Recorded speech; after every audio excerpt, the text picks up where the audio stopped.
Hindi umiyak si Karen, hindi siya nagwala, hindi siya nagmura, at lalong hindi niya kinagalitan ang anak niya.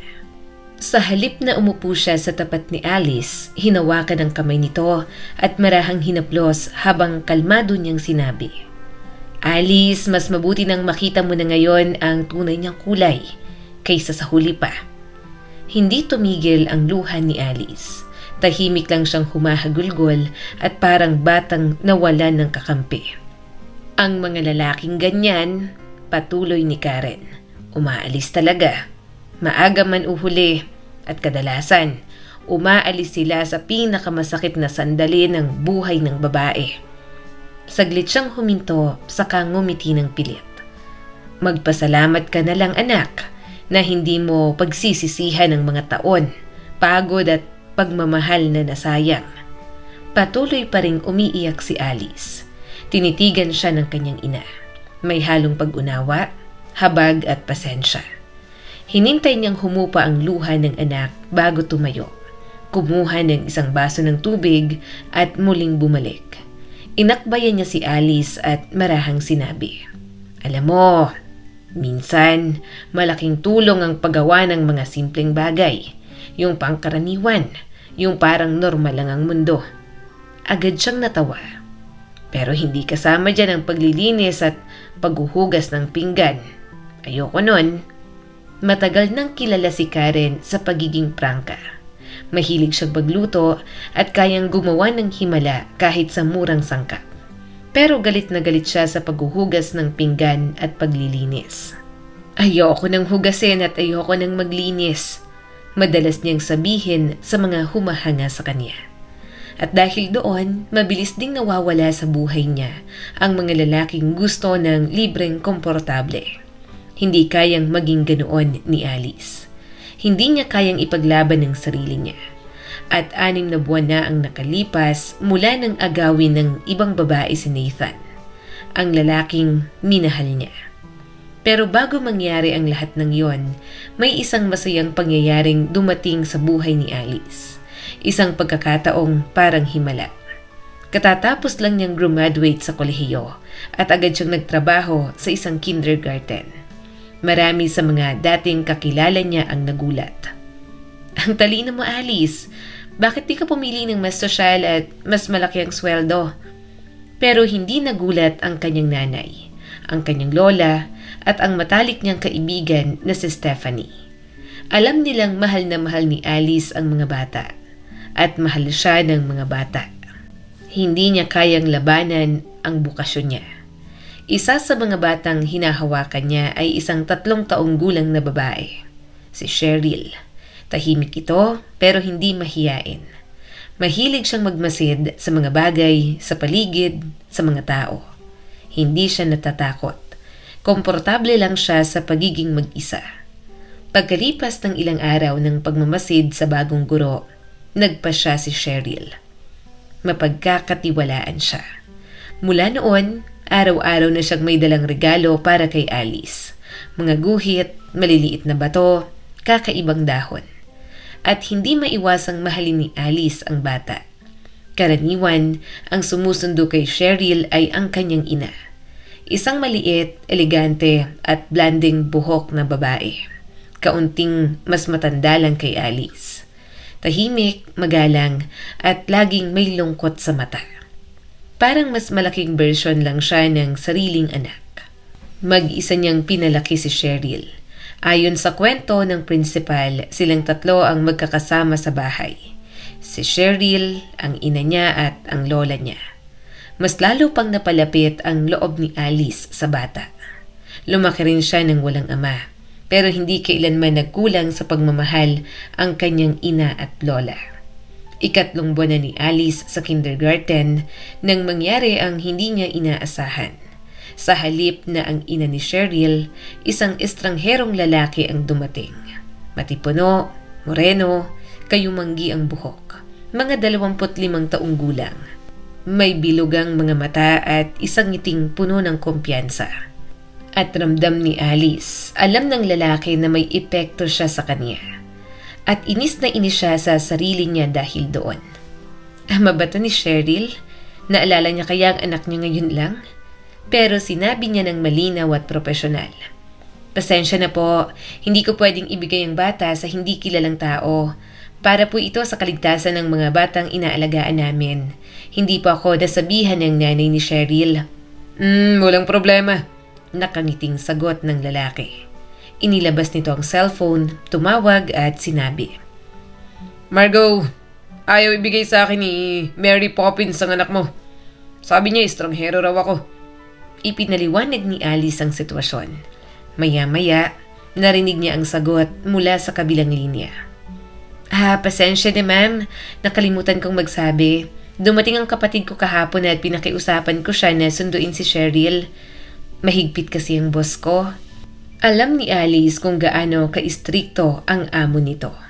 Madalas silang huling dalawa na lang ni Cheryl sa silid ang naghihintay. Salamat sa pagiging maingat mo, sabi ng lalaki at bahagyang pabiro. Mukhang mapagkakatiwalaan ka. Buhat ang bata, sinabi niya. Halika na, pamangkin ko, uwi na tayo. Bago tuluyang lumabas, tumingin siya pabalik. Siya nga pala, Nathan ang pangalan ko. Paalam Nathan, sagot ni Alice at pinilit ng umiti. Agad siyang tumalikod, ayaw niyang isipin nito na may epekto siya sa kanya. Pero bigo si Alice, buong gabi si Nathan ang nasa isip niya.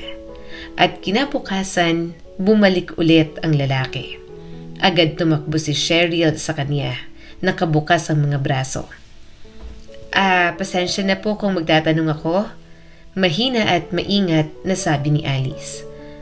Ayos lang po ba ang nanay ni Cheryl? Ayos na ayos, sagot ni Nathan. Gusto ko lang tumulong habang nandito ako. Katatapos lang ng kontrata ko, kaya nagbabakasyon muna ako sa mga magulang namin. Parang hinintay niyang magtanong si Alice kung saan siya nagtatrabaho. Pero tumango lang siya. Ganun po ba? Ang boring ko, naisip ni Alice. Biglang napasigaw si Nathan. Nakalimutan ko pala. Hinampas niya ng marahan ng noo niya at inilabas ang isang kahon ng mamahaling tsokolate. Para sa'yo, nagulat si Alice. Bakit po? Ngumiti naman si Nathan. Para sa pagkikilala natin. Kinabukasan, bumalik ulit si Nathan. Pero sa pagkakataong ito, may dala na siyang malaking bungkos ng rosas. Bago pa man makapagsalita si Alice, si Cheryl na ang unang umaksyon. Masiglang kinuha ang mga bulaklak at buong tuwang sinabi, Para kay Teacher Alice? Napangiti si Nathan. Buhat ang pamangkin, nagpaalam siya at agad lumabas ng silid-aralan. Wala nang pagkakataon si Alice para maghanap ng tamang salita. Bit-bit ang mga bulaklak, umuwi siya at ikinuwento ang lahat sa kanyang ina.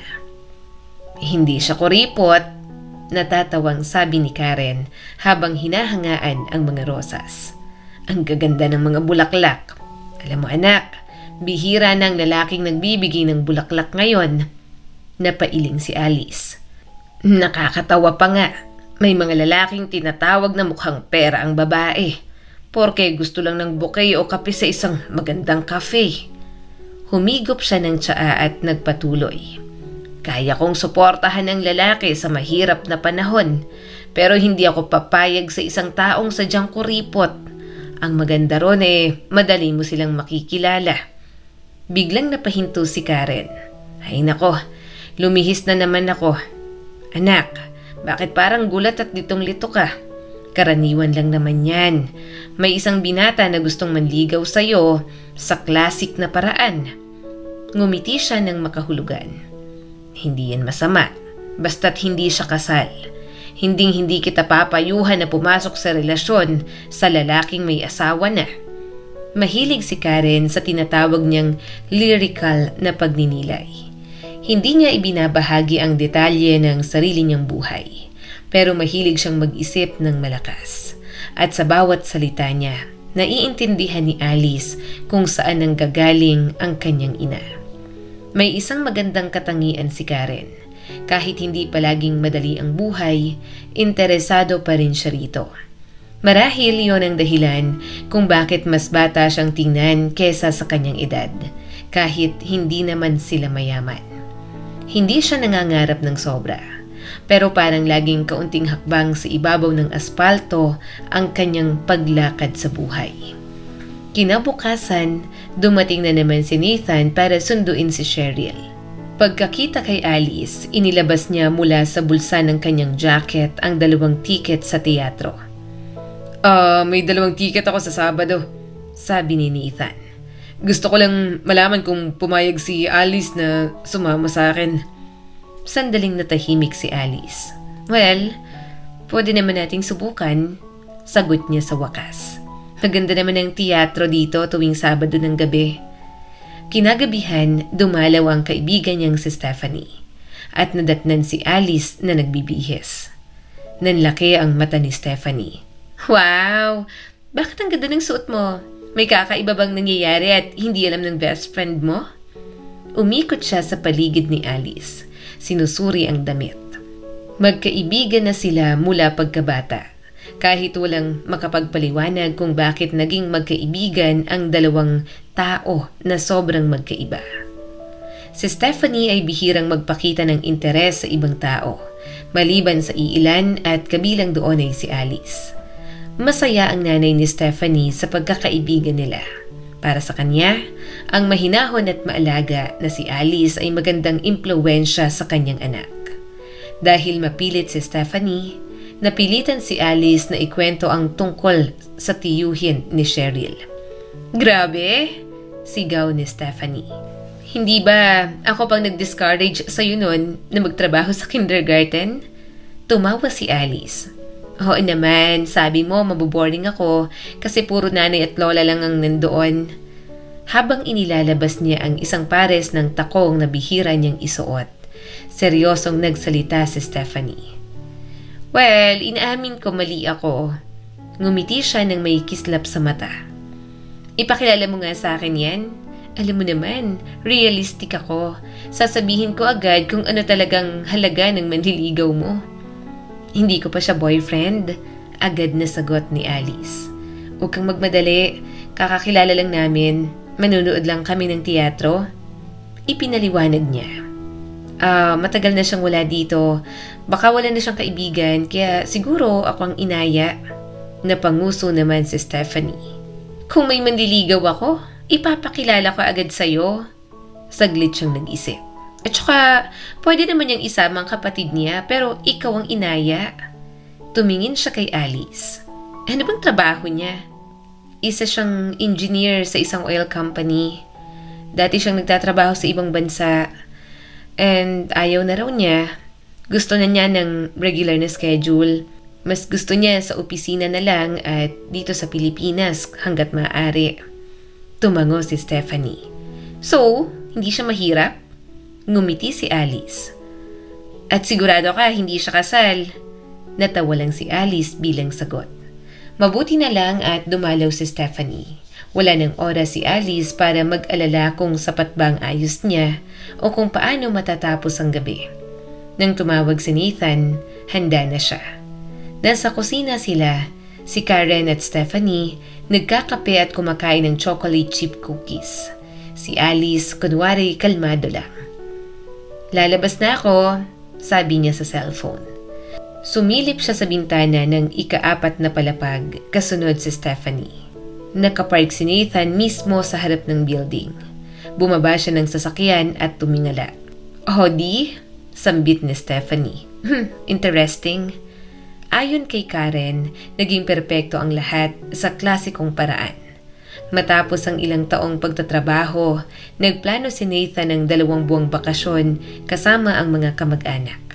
Pagkatapos nito, balak niyang pumunta na lang sa Maynila, lalo't hindi naman daw kalayuan. 2 taon nang nakalipas mula nang bumili si Nathan ng isang maliit na studio unit sa labas ng syudad. Sa loob ng panahong yon ay pinaupahan niya ito. Ngayon, malinaw na ang plano niya. Paalisin niya ang mga umuupa at doon na siya titira mismo habang naghahanap ng trabaho. Sa pagtatapos ng 2 buwan ng pananatili niya sa kanyang bayan, may nadagdag pa sa kanyang mga plano. Isang Sabado ng gabi, Bigla siyang dumating sa bahay ni na Alice. May dala siyang bouquet ng bulaklak at isang cake. Pagharap niya kay Karen, hindi na siya nagpaligoy-ligoy. Ma'am, seryoso niyang sabi. Seryoso po ang aking intensyon. Gusto ko pong pakasalan si Alice. Nanatiling tahimik si Alice, hawak ang gilid ng mesa. Pero magiging tapat ho ako, patuloy pa ni Nathan. Kailangan naming maghintay. Kailangan kong makahanap ng trabaho sa Maynila na sapat para sa pamilya. Sanay ako sa mataas na sahod sa ibang bansa. Mas mahirap ho yun kaysa dito sa syudad. Huminga siya ng malalim. Kung hindi ko pa makita ang ganong trabaho, babalik muna ho ako doon sa minahan. Tumingin si Karen sa kanya ng diretso. Matalino kang lalaki, Nathan. Mahinahon niyang sagot. Pero ramdam ko ngayon lang naririnig ni Alice ang lahat ng planong yan. Tama siya. Nagulat si Alice at hindi siya marunong magkunwari. Sa loob ng 2 buwan na yon, tuluyan na siyang nahulog sa pagmamahal. Tahimik, walang tanong at walang pag-aalinlangan. Napakasarap ng pakiramdam, kaya ayaw niyang isipin ang hinaharap. Baka masira ang kasalukuyan. Gusto kong sabay naming marinig, sabi ni Nathan. Alice, pakakasalan mo ba ako? Saglit na natahimik ang buong bahay. Sumagot si Alice. Oo, magpapakasal ako sa'yo. Hindi yon ang paraan ng pag-propose na iniisip niya, pero masaya pa rin siya. Gusto niyang yakapin si Nathan, pero nahiya siya sa harap ng kanyang ina. Si Karen naman ay tahimik na nakaupo, parang direktor sa isang formal na handaan. Bibilhin ko ang singsing sa Maynila, dagdag ni Nathan. Walang maayos na jewelry shop dito. Pasensya na kung medyo awkward. Ngumiti si Karen. Naiintindihan namin. Hindi lahat ay kayang planuhin. Minsan ang biglaang desisyon ay hindi mas masama kaysa sa pinag-isipan ng matagal. Napangiti si Nathan. Ang swerte ko pala sa magiging biyanan ko. Totoo yan, sagot ni Alice. At sa totoo lang, pabor ako sa hindi pakikialam sa buhay ng bagong pamilya. Makalipas ang 1 linggo, ilang araw bago umalis si Nathan, kaarawan na ni Alice. Nagpa-reserve si Nathan ng munting salo-salo sa isang cafe. Sa panig ni Alice, naroon si Karen at si Stephanie. Sa panig naman ni Nathan, ang kanyang ina, ang kapatid niyang si Margo at ang pamangkin na si Cheryl. Halos hindi bumaba si Cheryl sa kandungan ni Alice. Unang beses ng bata sa isang handaan kahit maliit lang. Sanay siyang magdiwang sa bahay o sa kindergarten. May pagtataka at tuwa sa kanyang mga mata habang tinitingnan ng mesa, ang mga dekorasyon at ang mga magandang tiklop ng napkin. Nakita ni Karen kung paano lapitan ng tahimik na ina ni Nathan. May kakayahan talaga siyang makisama sa kahit anong klase ng tao. Si Margo naman, halatang pagod pero pilit na masigla. Ibinigay ni Nathan kay Alice ang isang bagong cellphone bilang regalo. At makalipas ang 2 araw, umalis na siya patungo sa Maynila. Bumalik ang normal na takbo ng buhay. Pinilit ni Alice na mag-focus sa trabaho. Sinubukan pa niyang matutong muli ng pananahi at paggupit, isang karunungang matagal nang alam ng kanyang ina. Miss na miss mo na ba siya?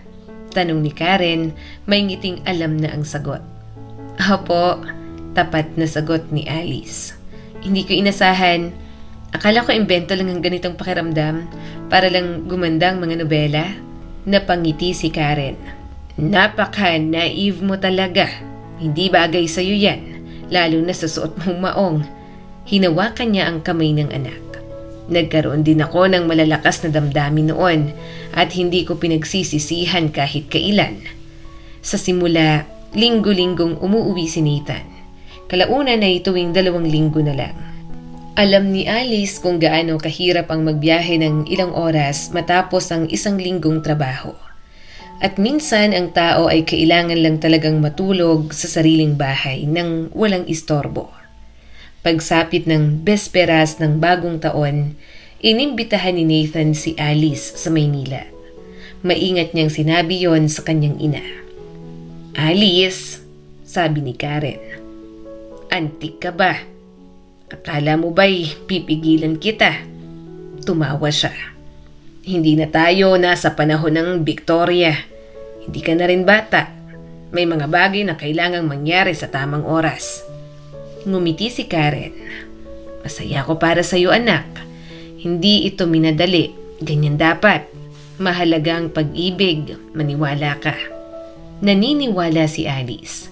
Sigurado siyang alam ng kanyang ina ang ibig sabihin ng pagmamahal kahit hindi niya kailanman hiningi ang patunay. Sino ang makakasama mo sa bakasyon? Tanong ni Alice minsan. Kami ng lola mo. Tsaka kung sinong pumunta dito. Napangiti si Karen. Noon pa man, magkasama sa iisang bahay ang lola, lolo at ina ni Alice. Maaga namatay ang lolo at hindi na siya gaanong maalala pa ni Alice. Pero nanatili ang lola sa kanila ng matagal. 2 taon na ang nakalipas nang umuwi ang lola niya mula sa palengke at masiglang ikinuwento. May nakilala akong Ginoo. Tinulungan akong buhatin ang mga pinamili ko. Ang lalaking yon si Mang Carlos. Isang byudo nakatira mag-isa sa karatig bayan. May sarili siyang bahay. Ang mga anak niya ay nasa Maynila at bihira lang umuwi.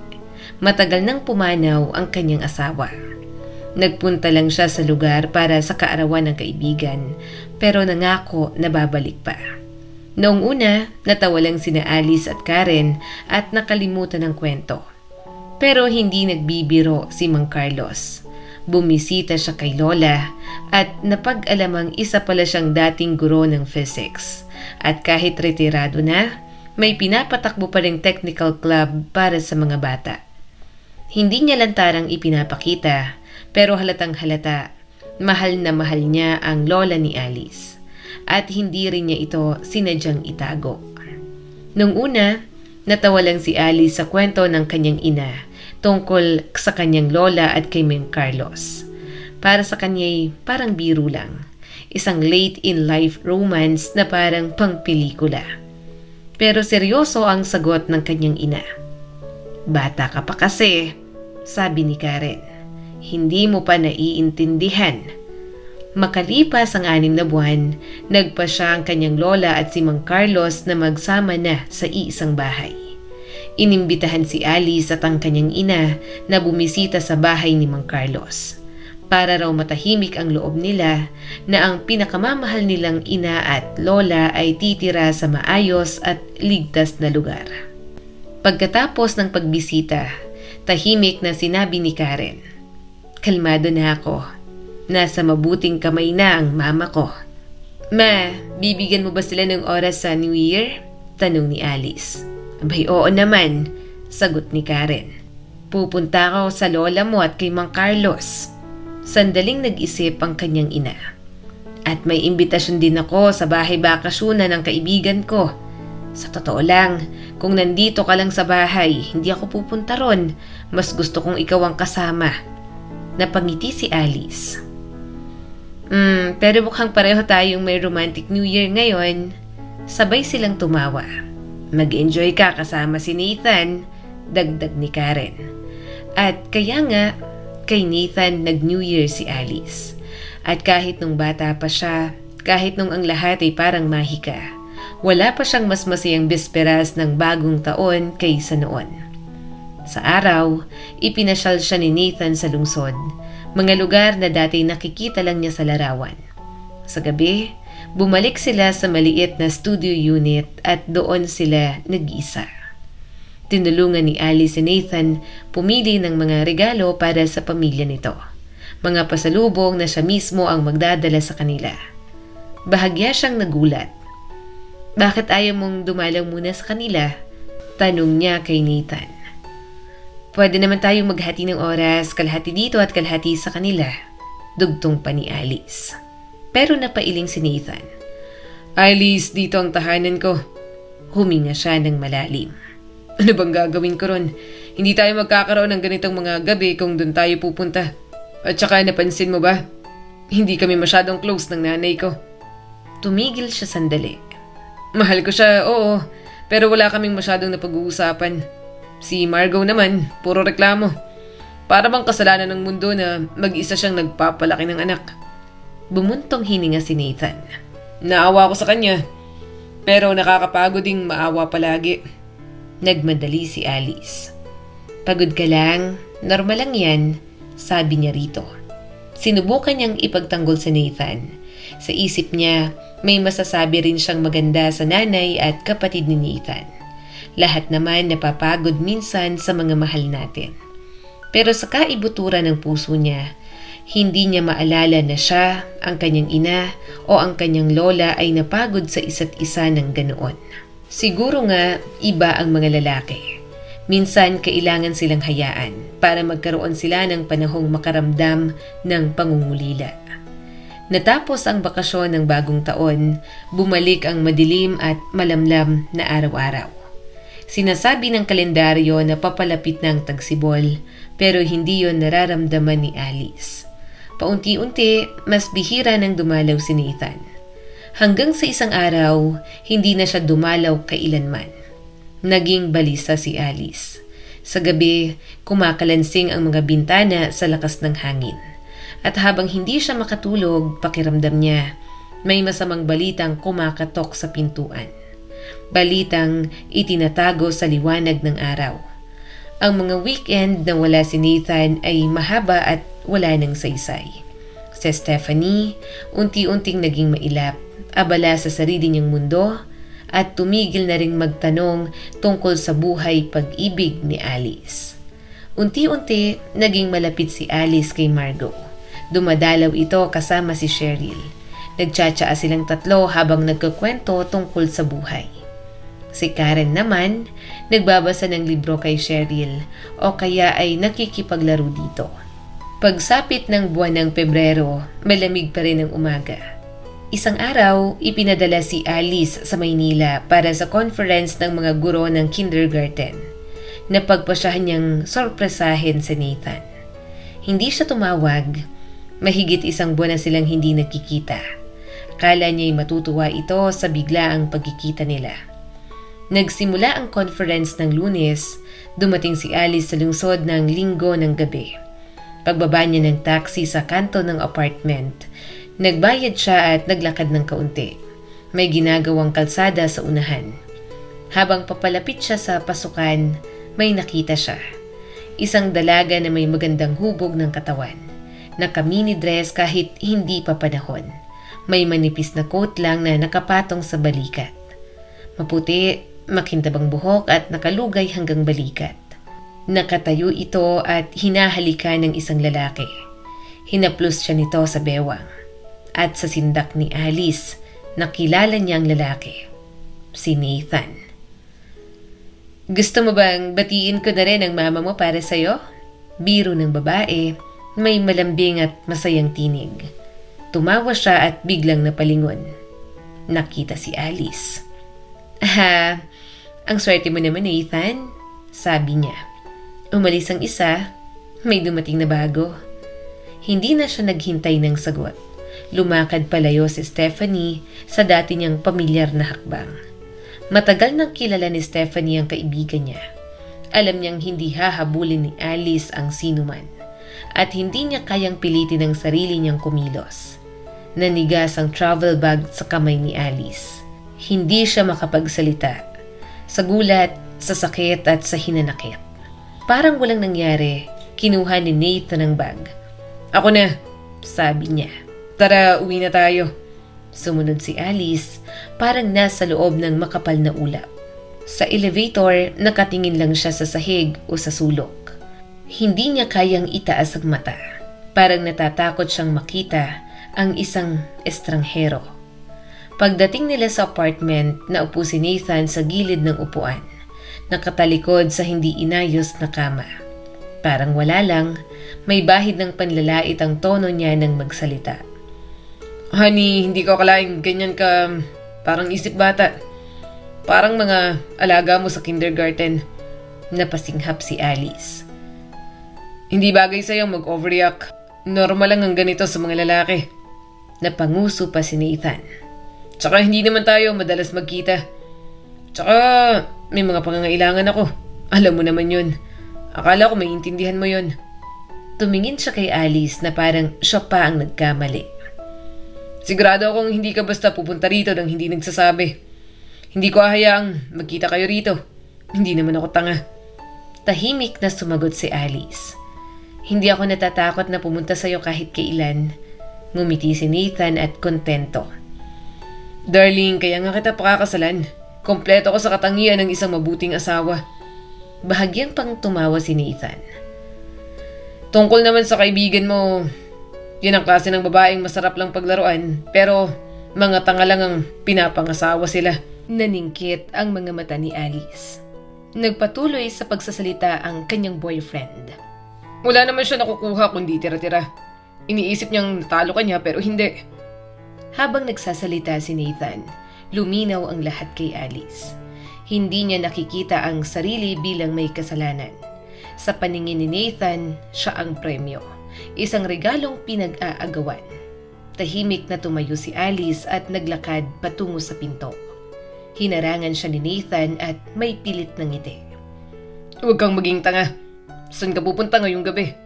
Sa hotel, sagot ni Alice. May reservation ako. Nandito ako para sa conference at hindi para mahuli ka.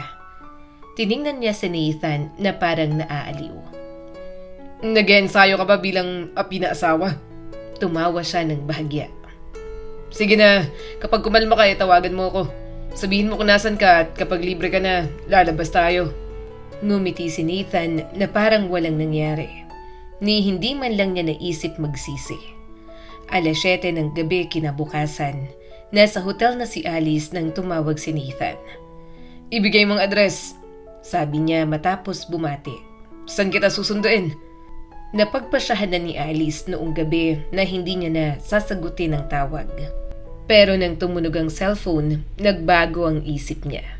Kung wala siyang pakialam, naisip niya, hindi siya tatawag. Siguro, mahal pa rin siya at ibinigay ni Alice ang address. Mabilis na dumating si Nathan. May dala siyang bouquet ng puting bulaklak at nagyayang manood ng premiere ng isang comedy. Pareho pa rin si Nathan. Palabiro, may kumpiyansa at marunong magbukas ng pinto. Habang nakaupo sila sa senehan, naisip ni Alice, nagkukunwari ba siya? O talagang hindi niya nakikita na parang bato na ako ngayon? Si Nathan ay tawang-tawa sa pelikula. Si Alice naman, walang interes sa kahit ano sa paligid. Pagkatapos ng palabas, nagsalita si Nathan. Masaya pa ito. Uwi na tayo, honey. Mag-order tayo ng dinner at may wine pa. Tahimik si Alice. Bumalik sa isip niya ang hindi inayos na kama, ang eksena sa pintuan, at ang best friend niyang si Stephanie. Hindi pa ako pwedeng pumunta ron, mahina niyang sabi. Masakit pa. Naiintindihan mo naman yun, di ba? Tumigil siya sandali. Hindi ka man lang humihingi ng tawad. Kahit mahal kita, hindi ibig sabihin ay pwede mo na akong saktan. Napagniwi si Nathan. Eto na naman tayo. Sumimangot siya. Sa totoo lang, bagay ka talaga sa kindergarten. Tama ang propesyon mo. Tumalikod si Nathan at dahan-dahang naglakad papunta sa sasakyan. Halos mapatakbo si Alice papalapit sa kanya pero pinigilan niya ang sarili. Mas masakit ang pakiramdam na wala siyang magawa. Hindi niya siya mahawakan. Hindi niya mapagsisi at hindi niya mapilit humingi ng tawad. Wala akong magawa. Tama si Stephanie, bulong niya sa sarili. Luhaan, bumaba si Alice ng sasakyan at naglakad pabalik sa hotel. Natapos ang 3 araw ng conference. Uuwi na si Alice. Nakaupo pa lang siya sa bus nang tumunog ang cellphone. Si Nathan. Mas mabuting pag-usapan natin to ng diretsahan, sabi niya. Parang walang hindi pagkakaintindihan. Malambot, halos walang emosyon ang boses niya. Hindi na natin dapat ituloy ang relasyon. Nagkamali ako, inaamin ko. Huminto siya sandali. Hindi tayo bagay. Masyado mong dinaramdam ang buhay. Magsasawa lang tayo sa isa't isa. Kung ngayon pa lang ramdam ko na, alam mo na, walang saysay. Maging masaya ka at ipagpaalam mo ako sa pamilya ko. Dadaan ako minsan. sabi niya at ibinaba ang tawag. Sa bahay, sinalubong si Alice ng kanyang ina. Hindi na niya kailangang magpaliwanag, kilala siya ni Karen. Tahimik, malungkot pero buo. Alam mo na, mangyayari to, umiiyak na sabi ni Alice. Bakit hindi niyo man lang po sinabi sa akin? Hindi ko siya masyadong gusto, tapat na sagot ni Karen. Pero opinyon ko lang yon. Hinaplos niya ang balikat ng anak. At baka nagkamali ako. Bakit ko sisirain ang pinakamagagandang sandali ng buhay mo? Ngumiti siya ng marahan. May magaganda rin naman, hindi ba? Tumango si Alice. Kung ganon, walang pagsisisihan, sabi pa ni Karen. May darating pang masasayang sandali. Hindi lang kasama siya. Mahigpit niya itong niyakap. Ganito ba talagang lahat ng lalaki? Tanong ni Alice sa pagitan ng hikbi. Bakit kailangan pa ng relasyon? Umiling si Karen. Huwag kang maglalahat. Iba-iba sila gaya natin. Hindi lahat kayang maging tapat. Pero ang mabait, desente at mapagmahal na lalaki, ibang kilos. Tumingin siya kay Alice ng diretso. Kung mahuhuli siya ng fiancé niya, kahit hindi na siya mahal, iba pa rin ang asal niya. Tahimik siyang nagpatuloy. At alam mo, kahit ang babaero, pwedeng maging mabuting tao. Sa kaso ni Nathan, mariing sabi ni Karen, hindi ang panloloko ang pinakamasama. Tahimik si Alice, nakatingin lang sa tasa ng tsaa. Ang pinakamasama, dugtong ng kanyang ina, ay kung paano siya umasta pagkatapos. Humigop siya ng tsaa saka ngumiti, isang ngiting may tapang. Nakawala ka sa isang piraso ng basura, anak. Yan dapat ay ipagdiwang. Napapikit si Alice. Isang kaibigan din ang nawala sa akin, ma. Mahina niyang sabi. Si Stephanie. Huminga siya ng malalim. Hindi pa kami nagkaroon ng seryosong away. Nagtiwala kami sa isa't isa simula pagkabata. Ngayon, kahit gustuhin niya, hindi na niya kayang magtiwala kahit sa pinakamaliit na bagay. Sinadya niya yon, patuloy ni Alice. Sadyang lumapit siya kay Nathan. Tahimik si Karen sandali. At si Margot, tanong niya. Hindi na rin siguro niya gugustuhing makipag-ugnayan sa akin. Naghiwalay kami ng kapatid niya. Umiling si Karen. Si Stephanie ay hindi kaibigan. Kasabay lang siya sa biyahe. Tumingin siya kay Alice ng diretso. Ang mga taong ganyan, kaibigan lang kapag may pakinabang. Kapag wala na, umaalis. Walang dapat pagsisihan sa pagkawala ng ganyang pagkakaibigan. Nagpatuloy pa si Karen. Si Margot naman ay hindi tanga. Malalaman niya kung sino ang dapat niyang panatilihin. Kung lalayo siya sa'yo, dahil yun sa hiya sa kapatid niya. Nangyayari yan sa mga taong may konsensya. Biglang nag-iba ang tono ni Karen. Nga pala, kailan ka babalik sa trabaho? Mabilis siyang tumalo ng paksa. Sanay na si Alice doon. Lunes, ngayon ang arrival day. Bukas ang day off ko matapos ang conference. Napangiti si Karen. Paano kung mag-out of town tayo? Isang weekend ng lungkot. Tumingala si Alice. Yung kaibigan na kasama ko noong New Year, may bahay siya sa isang napakagandang lugar. Halos gitna ng kagubatan. Ngumiti ang kanyang ina. Tsaka maganda ron. Malamig. Nagulat si Alice. Ma, hindi mo pa ako napapakilala sa kahit sinong lalaki mo. May seryoso bang nangyayari? Napatawa si Karen. Isa lang siyang lalaki na gusto kong makilala mo. Sandali siyang nag-isip. Diego ang pangalan niya. Seryoso pero hindi rin. Halo-halo. Masaya siyang makita ka, pati si Lola at tsaka si Mang Carlos. At may aso pa, 2 pusa. Napangiti ulit si Karen. Ano, tara. 6 na taon ang lumipas. Si Nathan ay magbabakasyon. Sa unang pagkakataon, mag-isa.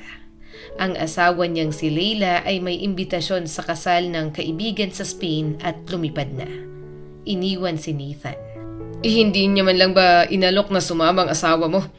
Tanong ni Nathan sa kanyang asawa. Umiling si Leila. Hindi, yoga team ang kasama ko, tsaka hindi ka naman interesado ron. Ngumiti si Nathan. Deserve ko ang bakasyon na talagang pahinga. Gusto kong makakita ng totoong Spanish wedding, Spanish mother-in-law at lahat ng highlights. Tinapik niya ang balikat ni Nathan. Pwede ka rin magbakasyon sa iba. Alam na ni Daddy na kailangan mo rin. At masayang umalis si Leila. Nainis naman si Nathan. Hindi man lang siya nagselos. Hinayaan lang siyang umalis. Hindi pa sila matagal na mag-asawa. Pinakasalan ni Nathan ang anak ng technical director ng malaking kumpanyang pinagtatrabahuhan niya bilang engineer. Nagkakilala sila sa isang summer corporate retreat, isang okasyong pwedeng magsama ng miyembro ng pamilya. May palaro, paputok, pop music, at lahat ng uri ng kasiyahan. Habang nababagot si Nathan sa bar sa veranda, may lumapit sa kanyang isang babaeng medyo malaman, pero maliwanag ang aura, isang kumpiyansang morena. Anong iniinom mo? Tanong nito. Magugustuhan ko ba? Hindi siya eksakto na tipo ni Nathan, pero nagpapakita ng interes. Hindi rin desente ang tumanggi. Umorder siya ng isa pang cocktail. Uminom sila at sumayaw. Sandali lang, sabi ni Leila matapos ang sayaw. Mag-CR lang ako, huwag kang aalis. Habang wala siya, bumulong ang isang kasamahan ni Nathan. Alam mo ba kung sino yan? Napangisi ito. Paboritong anak yan ni Mr. Cruz. Spoiled, ayaw magtrabaho. Paiba-ibang kurso ang kinuha. Gusto na siyang ipakasal ng tatay niya. Magte-30 na. Tumigil sandali ang lalaki. Hindi siyang pinakamagandang paru-paro para sa koleksyon mo. Tahimik na nagpasalamat si Nathan sa isip niya. Nawala agad ang interes niya kay Leila, lalo na nang malaman niya ang pinagmulan nito. Naisip niya na mas mabuting magpanggap na boring na workaholic para magsawa siya. Pero hindi yun gumana. Mas lalo siyang nagustuhan ni Leila. Mahilig siyang tawaging romantiko ang sarili. Pero sa totoo lang, matibay, determinado at porsigido siya. Si Nathan na sanay magdikta sa relasyon at manalo ng mga babae. Unang beses niyang naramdaman na siya ang tinutulak. Si Leila mismo ang humingi ng numero niya. Si Leila rin ang tumawag. Sa kalagitnaan ng trabaho, tatawag ito. Magkakwento ng kung ano-anong karaniwang sinasabi ng mga babae sa kaibigan. Kapag tahimik si Nathan at nakikinig lang, biglang magtatanong si Leila. Hindi ka ba interesado? Bigla nitong sabi. Ayaw ni Nathan subukan kung ano ang mangyayari kung sasagot siya ng hindi. Lalo na't may isa pang babala ni Mr. Cruz. Dati, pinapansin siya bilang isang responsableng empleyado. Ngayon, iba na. May mga imbitasyon, may mga usapang hindi na tungkol sa trabaho. Minsan, tungkol na sa pangingisda, sa golf o sa mga hobby nito sa buhay. Naisip ni Nathan, mukhang nakikita nila ako bilang magiging manugang. Hindi niya gustong gawing komplikado ang buhay. Ayaw niya ng mga kahihinatnan. Hindi pa niya planong magpakasal. Masaya siya sa benepisyo ng pagiging binata. Pero alam niya, para sa isang lalaking galing sa maliit na bayan, ordinaryong pamilya at walang koneksyon, maaring wala ng ikalawang pagkakataon. Kung hindi ngayon, trabahong paulit-ulit, mabagal na pag-angat, at walang pagbabago ang naghihintay. Magaan at masayahin si Leila. Pero nalilito si Nathan sa feminism nito, isang konseptong hindi niya maintindihan. Sa isip niya, doon ang gagaling ang karamihan sa problema ng mga babae. Sa pananaw ni Nathan, simple lang ang mundo. Ang lalaki ang kumikita ng pera at ang lalaki ang nagdidikta ng patakaran. Sa isip niya, ang asawa ay dapat maganda, maamo at marunong sumunod. Isang babaeng may utang na loob sa kanya. Isang babaeng kumikilala sa kanyang kataasan. Mayroon na siyang ganitong nobya noon. Ilang taon na rin ang nakalipas sa kanilang probinsya. Si Alice na mahinahon, mainit sa pakiramdam at walang muwang. Hindi lang siya sinuwerte, nahuli siya nitong kasama ang ibang babae. At mas lalong ikinainis ni Nathan, hindi ito nagwala at hindi nagsisigaw. Tinitigan lang siya, may matang puno ng paghihintay, naghihintay ng pagsisisi. Pagkatapos noon, tuluyan ang nagbago ang isip ni Nathan tungkol sa pag-aasawa. Ayaw niya nang mapunta sa posisyon na siya ang kailangan magpaliwanag. Ayaw niya nang mamuhay ayon sa mga patakarang hindi niya ginawa. Hanggang ngayon, hindi pa rin sigurado si Nathan kung anong landasang tatahakin niya. Sa isang hindi formal na pangingisda, inimbitahan siya ni Mr. Cruz at ng mga kaibigan nito. Maayos ang pakikitungo nila. Walang yabang, walang pagpapakitang mas mataas sila. Bandang huli ng gabi, habang nagiinuman sa isang maliit at mainit na kubo, tinawag ni Mr. Cruz si Nathan sa terrace. Diretsahan itong sinabi, Seryoso ka ba kay Leila? Lalaki sa lalaki, sabihin mo ng tapat. Maintindihan kita. Tumayo ng tuwid si Nathan. Mahal ko po ang anak ninyo. Sumulyap si Mr. Cruz. Kung gano'n bakit pinapatagal mo pa? Naghihintay siya. Napabuntong hininga ang matanda. Uso lang yang kunwaring independent ang mga babae ngayon. Sa totoo lang, naghihintay pa rin sila ng unang hakbang ng lalaki. Tiningnan niya si Nathan mula ulo hanggang paa. Hindi ka na bata, alam mo yan. Tahimik na nagsalita si Nathan. Sa totoo lang po, hindi ko po kayang ibigay ang antas ng buhay na nakasanayan niya. Ayoko pong magmukhang mapagsamantalang probinsyano. Hindi yan ang gusto ko. Alam kong karapat dapat si Leila sa mas matagumpay na lalaki. Ngumiti naman si Mr. Cruz. Gets ko na. Tinapik niya ang balikat ni Nathan. Ganito yan. May ugali sa akin ang anak ko. At hindi kami nagmamalasakit sa titulo o estado. Darating yan kung may gusto at sipag. At meron ka niyan, nakikita ko. Huminga ng malalim ang negosyante. Tutulungan kita. Ang mahalaga sa akin ay ang kaligayahan ng anak ko. At para malinaw, ayaw talagang magpakasal ni Leila dati. Ngumiti siya ng may diin. Pero gusto kanyang pakasalan. Kaya huwag ka nang mag-atubili. Mag-propose ka.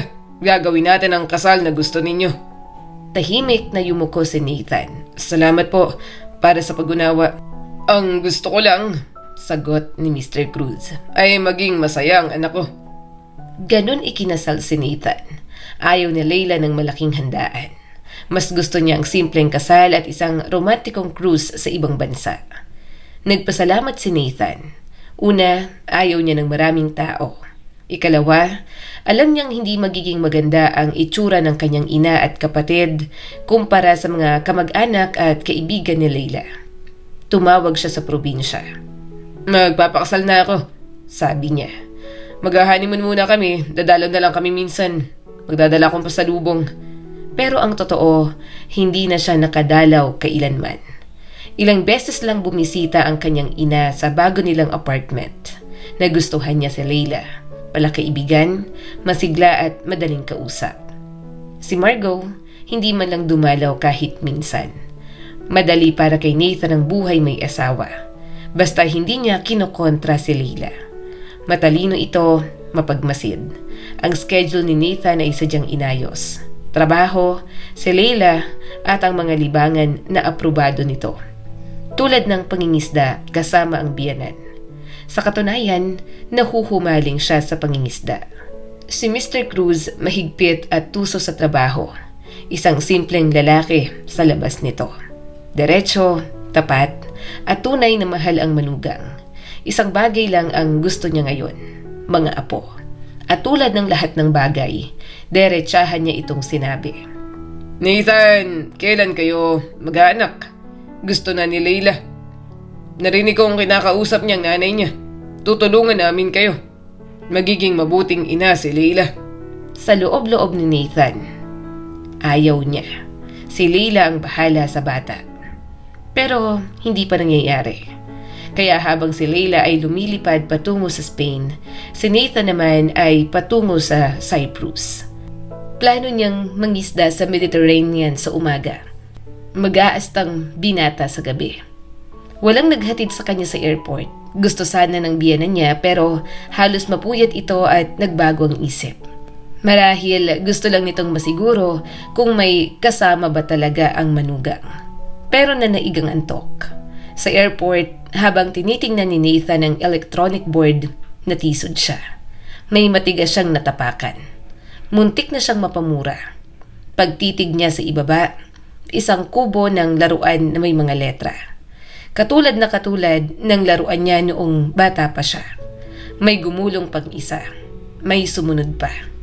Isang babaeng maikli ang buhok ang nagmamadaling pinulot ang mga yon at inilagay sa kahon. Hindi naisip ni Nathan si Alice sa loob ng maraming taon pero nakilala niya agad. Hindi siya nagbago. Abala pa rin sa laruan ng mga bata. Tumayo ang babae at luminga parang may hinahanap. Hindi niya nakita si Nathan. Sinamantala niyang pagkakataon. Tahimik siyang lumapit sa likuran, inabot ang kubo sa balikat nito. Pero bago pa siya makapagsalita, isang munting batang babae na may kulot na buhok at may matingkad na pulang rubber shoes ang tumakbo papalapit sa kanya. Sa likod nito, isang hinihingal pero masayang babae ang sumunod, kasama ang isang batang lalaki na mukhang preschool pa lang. "Mama, ayos na po, nalinis na po lahat," masiglang sabi ng bata kay Alice. "Magaling ka ha, sutil ka talaga," natatawang sabi ni Alice. "Oh, hetang mga kubo, ilagay mo sa bag ni Tommy at huwag ka nang maghahalongkat ng bag ng iba." "Pero, naglaro lang naman kami ni Tommy," depensa ng bata. Halos kamukha siya ni Alice, parehong buhok, parehong maputi at malinaw ang balat. May kaunting pekas na halos hindi pansin. Ang kaibahan lang, ang mga mata ng bata ay kulay brown, malalaki, bilugan at puno ng kalokohan. Paglaki nito, magiging napakaganda niya. Biglang naisip ni Nathan. "Salamat sa pag-aayos ng mga bata niyan," sabi ni Alice sa kaibigan niyang babae. Pagkatapos ay napatingin siya kay Nathan. May nakasalubong akong dating kakilala habang naghihintay," magalang niyang sabi at bahagyang tumango patungo kay Nathan. Kailangan na naming umalis?" "Ingat kayo, magandang bakasyon o business trip, magandang flight," tumango si Nathan. Tahimik na pinaghiwa-hiwalay ng mga babae ang mga bata. Hinawakan ang kanilang mga kamay at nagtungo sa check-in line. Nawala bigla ang gaan at kasiyahang dala ni Nathan kanina. Ibinigay niya ang maleta at naupo sa bar. May kape at kaunting konyak. Pakiramdam niya sa kabilang dulo ng hall, ang parehong 4 na taon ay dumaan ulit sa paningin niya. Mga 5 taong gulang ang anak ni Alice, bigla niyang naisip. 6 na taon ang nakalipas mula nang maghiwalay kami. Posible sana na ako ang ama, pero agad niyang itinaboy ang ideya. Kung ako yun, siguradong sasabihin ni Alice o kaya ni Margot. Kaya malinaw nakahanap siya ng aliw pagkatapos namin maghiwalay at mukhang seryoso yung taong dumating para sa kanya. Ayos lang, mas mabuti yun. Hindi na siya mahirap ngayon, magbabakasyon pa sa dagat kasamang bata. Nung magkakalala kami, hindi pa nga siya nakakalayo sa Maynila. Ayaw niya nang isipin pa si Alice. Para ilihis ang isip, nagsimula siyang maglaro sa sarili. Hulaan kung alin sa mga magagandang babaeng nakikita niya ang pupunta sa parehong destinasyon. Pero hindi siya nade-distract, walang nakakahumaling. At paulit-ulit pa rin, si Alice ang hinahanap ng mga mata niya. Nagbago pa siya? Hindi. Hindi siya tumanda, para pa rin siyang estudyante, magaan, mahinahon at payapa. Pero may bago sa kanya. Isang kumpiyansang tahimik at isang bagay na hindi mahawakan. Isang lalim na hindi niya kayang pangalanan. Tama na, bulong ni Nathan sa sarili. Bakasyon to, hindi para balikan ng ex. Mula sa Spain, ilang beses sa isang araw tumatawag si Leila, kahit kailangan pang bilangin ang oras. Kapag bigla siyang nalungkot sa gabi, tatawag siya. Kapag masaya at may bagong karanasan, tatawag din siya agad. Biglang napagtanto ni Nathan, pagod na siya. Kapag wala siya sa bar o sa beach, nasa bangka naman. Nangingisda kasama ang mga kaedad ng kanyang biyenan. Sandaling natakot si Nathan. Paano kung nagugustuhan ko ng ganitong bakasyon? Tumatanda na ba ako? Parang masyado pang maaga para doon. Umuwi siya, may dalang mga kwentong pangingisda para kay Mr. Cruz. At nagpatuloy ang dati niyang buhay. Sa sumunod na taon, binaliw siya ni Leila sa pabago-bagong emosyon. Hindi ito magkaanak hanggang isang araw, nagpa siya itong magpatingin sa doktor. Ayaw na ayaw ni Leila sa mga doktor. Ang dentist lang ang tanging exception na para raw sa sakripisyo ng kagandahan. Pero ng araw na yon, umuwi siya na ibang-iba. Tahimik at malayo ang tingin. Bumagsak siya sa upuan at may panginginig sa boses na sinabi, "Wala na akong pag-asa." Agad siyang niyakap ni Nathan. Naawa siya, hindi patas na ganito ang nangyari sa kanya. Sinabi niyang minsan nagkakamali ang mga doktor, may pag-asa pa at pwede pang subukan. Pero sa loob-loob niya, hindi siya ganoon kalungkot. Wala naman siyang matinding pagnanais na magkaanak. Ang tanging nakikita niyang problema, kung walang anak habang buhay siyang babantayan at kokontrolin ni Leila. Isang taon ang lumipas, matapos makipag-usap sa mga magulang, nagdesisyon si Leila. Mag-aampon sila ng bata. Hindi sanay si Nathan sa pagiging matigas, pero sa takot, bigla niyang naalala ang nakaraan. At mariin siyang tumanggi. Hindi. Huwag mo na yung babanggitin kahit kailan. Lumaki ako sa bahay ampunan at hindi mo alam ang totoong buhay. Hindi mo alam kung anong klaseng dugo ang dala ng mga batang yan. Wala akong tiwala sa pagpapalaki kung 7 henerasyon ng problemado. Kahit anong gawin mo, lalabas at lalabas ang lahi. Tapos ng usapan. Sigurado si Nathan, hindi siya iiwan ni Leila. Masyado siyang mahal nito at hindi niya pa alam may isang pagtatagpo mula sa nakaraan ang naghihintay sa kanya. Naglalakad si Nathan sa loob ng isang mall nang may marinig siyang tumatawag sa kanyang pangalan. "Nathan?" Huminto siya. Hindi agad siya nakilala ng isipan niya ang babaeng nasa harap niya. Pero ilang segundo lang ay bumalik ang alaala. Si Stephanie, mukhang maayos ang buhay nito. "Hello, Stephanie," sabi niya. "Mukhang okay ka lang." Napatawang babae. "Ay nako, courtesy of duty lang yan." Tumingin ito sa relo. "May hinihintay lang akong kaibigan. Kung hindi ka nagmamadali, kape tayo?" Sige," sagot ni Nathan. Umupo sila sa isang cafe. Kape lang ang in-order ni Nathan at si Stephanie naman ay martini. "Hindi ako nagdadrive," paliwanag niya. "Asawa ko ang nagmamaneho. May advantage din, convenient." Tumango si Nathan. "Dito ka rin ba nakatira?" "Oo, 5 taon na.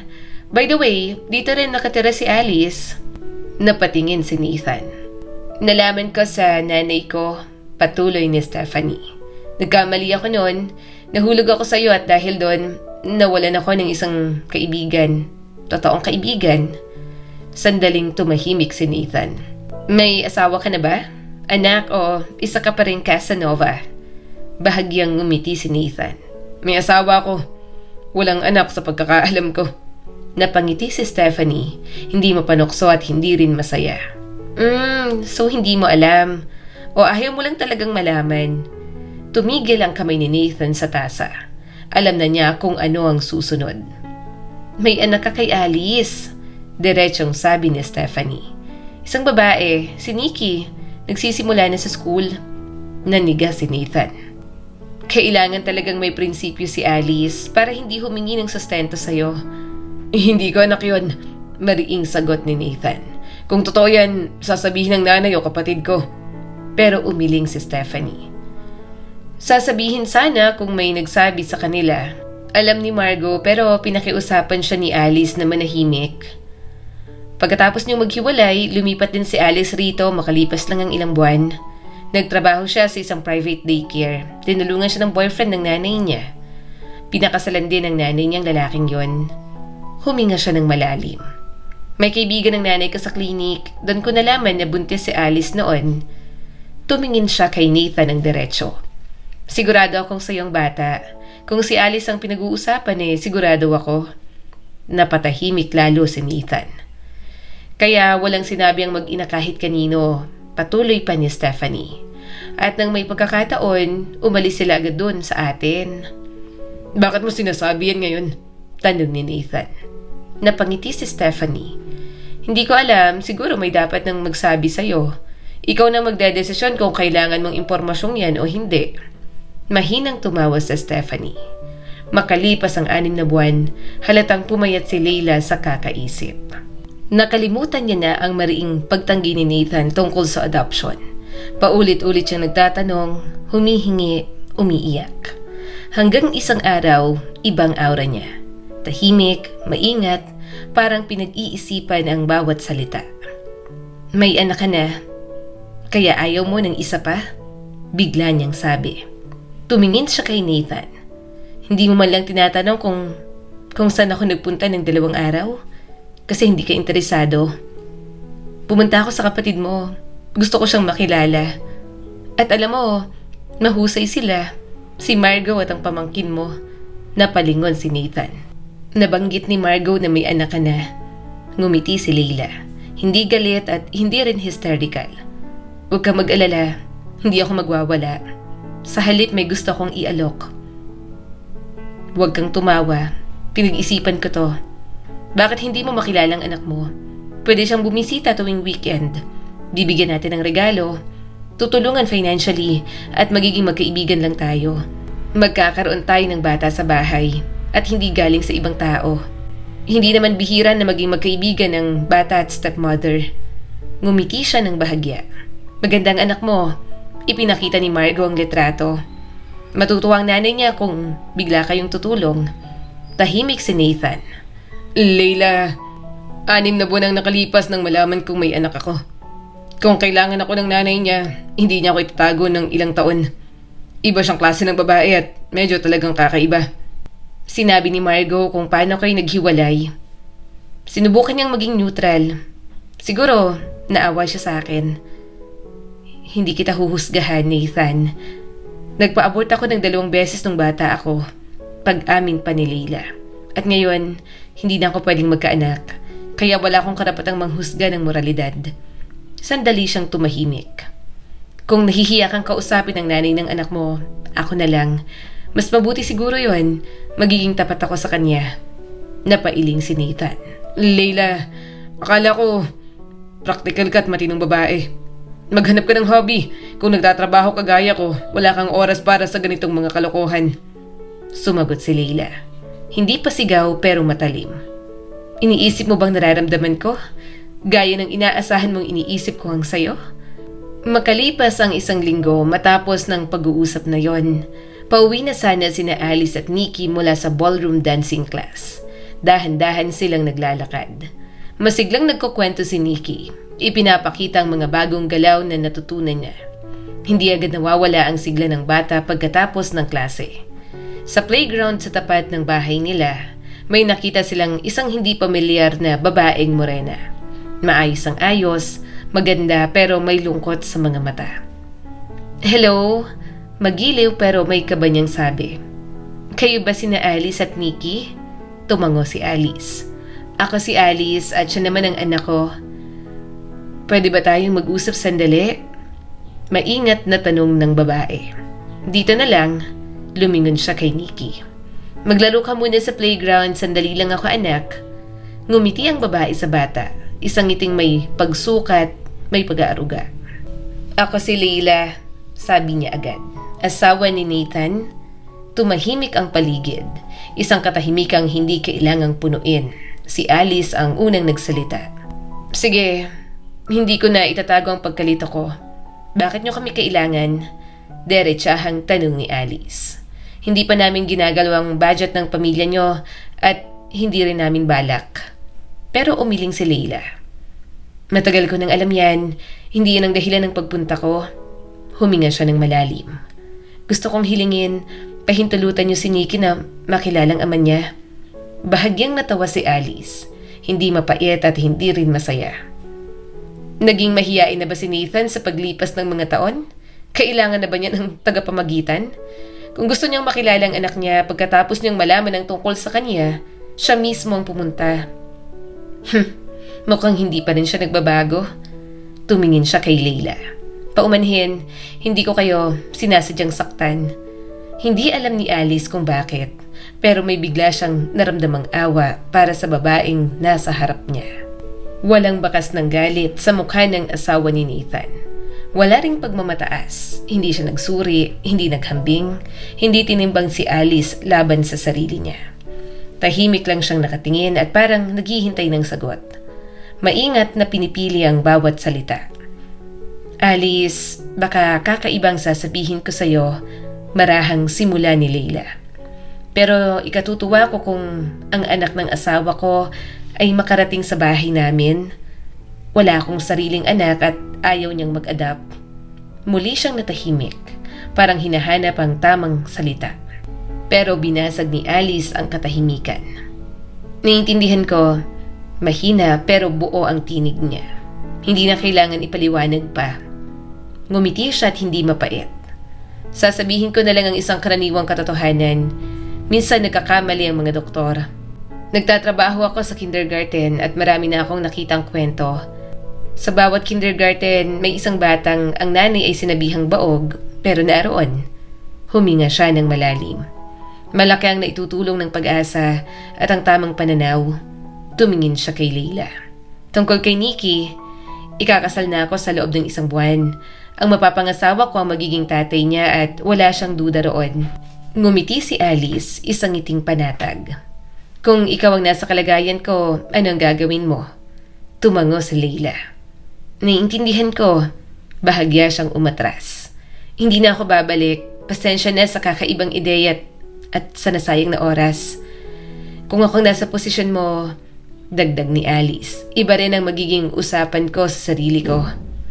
At sigurado akong maiintindihan mo rin. Tumango si Leila. Lumingon at naglakad patungo sa parking lot.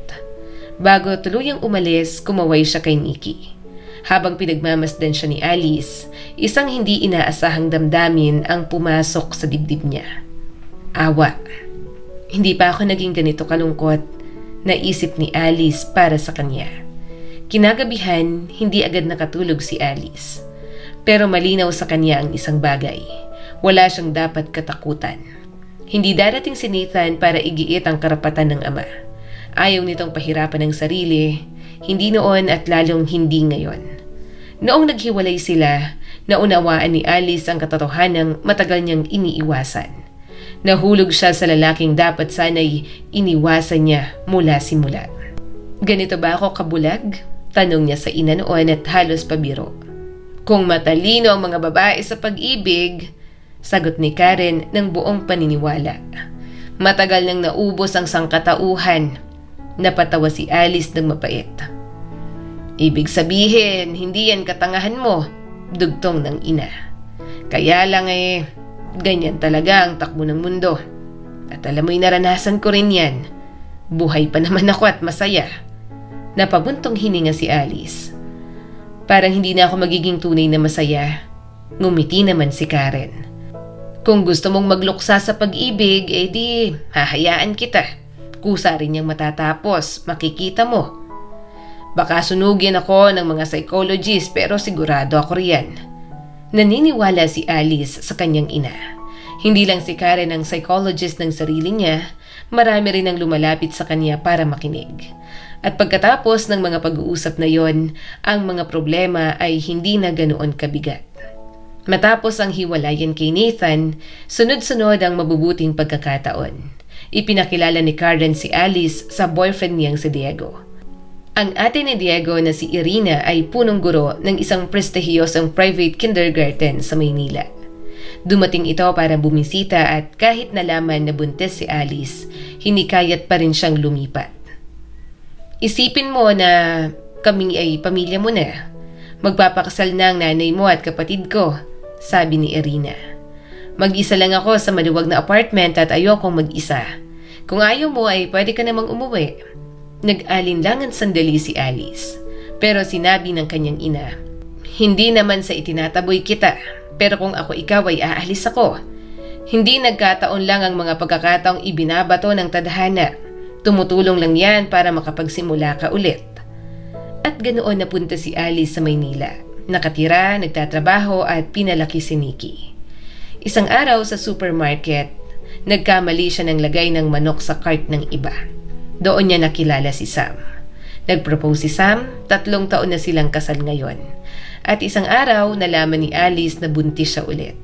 Pagpunta niya sa klinik, nakasalubong niya si Leila sa may entrance. Mas mataba na ito, mas maliwanag ang aura. Mukhang tama ka, natatawang sabi ni Leila. Isa kang mabuting mangkukulam. Iba na siya ngayon, payapa, kontento at parang kumikislap ang aura. Masaya ako para sa iyo at kay Nathan, taus-pusong sabi ni Alice. Ngumiti si Leila. Ako oo, pero wala na akong balita kay Nathan. Matapos ang usapan natin, 2 buwan na lang kaming tumagal. Sinubukan kong kumbinsihin siyang mag-adapt pero ayaw niya talaga. Nabaliw ako sa kakaisip hanggang sa malaman ko na may kabit pala siya. Huminga siya ng malalim. Wala akong naramdaman, naawa lang ako sa babae. Sinabi ko sa kanya kung sino talaga si Nathan dahil sa kapwa babae. Iniwan din siya ng babaeng yun. Nag-file ako ng annulment pagkatapos noon at nagbakasyon. At akala kong panandali ang romansa naging tunay na pag-ibig. Hinaplos niya ang tiyan. Magiging nanay na ako. Sa tingin ko, alam ko na kung bakit hindi kami nagkaanak ni Nathan. Hindi niya ako minahal at yun ang nagsisilbing contraceptive. Napangiti si Alice. Dalhin mo ang baby mo sa daycare namin balang araw. Tumawa si Leila. Yan din sana nagsasabihin ko. Pero huwag nating patagalin. Bisitahin mo kami kasamang asawa mo. Nagpalitan sila ng numero. Umuwi si Alice na masaya. Minsan, naiisip niya si Leila. May bahid pa rin ng lungkot ang alaala. Pero ngayon, magaan na ang lungkot na yon dahil alam niya, higit sa isang buhay ang gumanda. At kung pakiramdam ni Alice na magiging magkaibigan sila, kung ganon nga ang mangyayari. Minsan, sa gitna ng isang ordinaryong umaga, habang pinagmamasdan ni Alice ang mga batang naglalaro sa bakuran ng daycare, napangiti siya. Hindi dahil perpekto ng buhay, kundi dahil totoo na ito. Naroon si Nikki tumatawa, hawak ang kamay ng lalaking tinatawag niyang Papa. Hindi dahil sa dugo, kundi dahil sa pagpili. Sa loob ng bahay, abala si Sam sa kusina. Inaayos ang almusal at parang ito na ang pinakakaraniwang bagay sa mundo. Ang magmahal ng walang kondisyon. May mga sugat pa rin si Alice, may mga alaalang hindi nawawala. Pero natutunan niyang ang paghilom ay hindi paglimot, kundi ang pagtanggap na ang sakit ay bahagi ng daan patungo sa tamang lugar. Sa ibang lungsod, may isa pang babaeng natutong magsimulang muli, si Leila, na minsang naniwalang kulang siya ngayon ay may bagong buhay na lumalago sa kanya, bunga ng pag-ibig na hindi niya pinilit. At si Nathan na natili siyang alaala, isang paalala na hindi lahat ng minamahal ay dapat manatili at hindi lahat ng iniwan ay talo. Minsan, ang pag-alis ng maling tao ang nagbibigay daan para sa tamang buhay.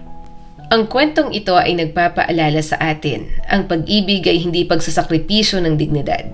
Hindi ka mahina dahil umalis ka. Hindi ka talunan dahil pinili mong protektahan ang sarili mo at ang anak mo. Ang pagiging ama ay hindi nasusukat sa dugo, kundi sa presensya, pananagutan at pagmamahal. At laging tatandaan na minsan ang tunay na happy ending ay hindi ang pagbabalik ng taong nanakit, kundi ang pagkakatagpo ng sarili mo sa isang buhay na hindi na kailangang ipaglaban araw-araw. Muli, ako po si Skylar Guro at sana ay may bago na naman kayong natutunan sa kwento natin ngayon.